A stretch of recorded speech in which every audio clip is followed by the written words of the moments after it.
Don't panic, don't get scared when people aggressively move, especially if they move quickly. It's easier said than done. This player opened with e4, which, I always answer with Alekhine's defence, which is this move. For some strange reason, the way that he advanced there felt like he was just going to push. I don't know whether he moved so quick after the opening of the game, how I could have felt that online, but I did, and so I decided to play this closed type of game, which, I never play. But anyway, I used to, back in the day. And sure enough, pawns. Player that pushes a lot of pawns forward early on, the chances are they're just trying to clear the way for their minor pieces to start getting involved. It's an early attack if they're pushing pawns, right?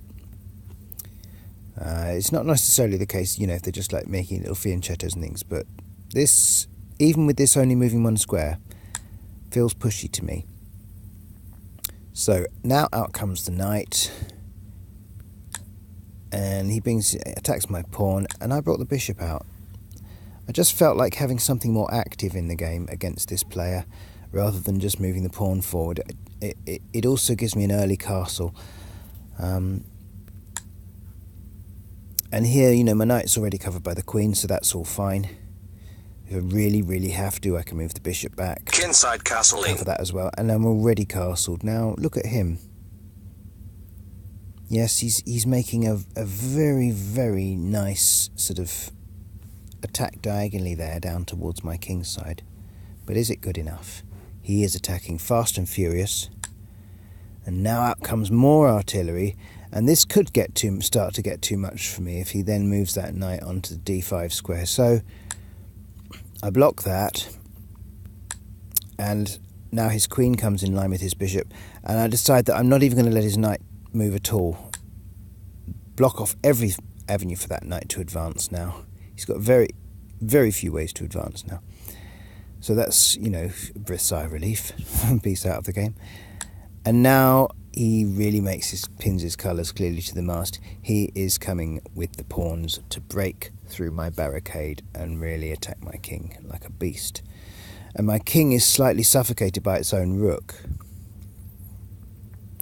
And I decided, again, an unusual decision for me, but unusual situations call for unusual decisions, and the unusual decision was to kick the bishop. And aggressive as he was, he decided to sack it in order to gain this advantage, which looks like a pretty bloody big advantage, does it not?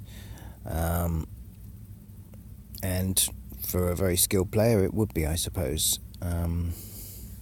Fortunately he wasn't quite skilled enough. And this serves two purposes. First, it begins the idea of creating a hole for the king to escape through, but it also, more importantly, gives me a nice square to check his queen with the bishop. And he advances the knight. There is no point in him advancing the knight at this stage. In fact, all he's doing is blocking his queen in, because he cannot, I've covered the squares he can checkmate me on. You see, he can't checkmate me on h7 because my knight covers that square. He can't take the knight because my queen's covering it. And he can't get to the f7 square with his queen because all the squares he needs to get to it from are marked. So, now I can kick her. And as you see, she's got nowhere to run. It's what you call embarrassing the queen. However, she's not entirely embarrassed. He could do this. Sacrifice his knight, because now if I take his queen, he'll take mine. So, take his knight, let his queen escape. And now he has sacrificed a bishop and a knight for these advantages. That's quite a lot of material. I'd almost be tempted to just force an exchange of queens, or try and sort of force an exchange of queens here, but anyway.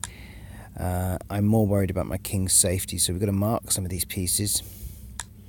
And he's going to push this pawn, which we don't want. Queen must come here. Never put your queen in line with the king, they say, but there's a very, very good reason for this move. I'll give you a second to think about it. It's so that after this, which is a blockading move with the knight, as you see, is marked by no pieces. Check. He's bound to check me, and that could win the knight, but of course it doesn't, because as soon as I do that, now the knight is marked. So that has successfully blockaded. So that is what you call a successful blockade. And in fact, on the next move, I could just take that piece with my rook. Anyways, we now have his white bishop coming into the game. My king's on white squares. And I don't want to give him time to plan any more attacks. Just kick the queen time. Check. But he goes with the check because obviously you can't take or do anything once your king's in check. And now his queen's got to get out. So she gets out of dodge. Now, this is where I say, with an aggressive player, move slowly and think carefully, breathe. However, when you're trapping an aggressive player who moves quickly, move quickly yourself. So I didn't hesitate with the next move. Just boldly do it. Believe me, if it's a trap, I know you'll be scared to do it fast and furious, but believe me, that's the best policy. Just bang it forward, and you see what's happened. I've revealed my bishop's attack on his queen. But being the aggressive player he is, who pushes his pawns forward, all he saw was the pawn. And that was it. White resigns.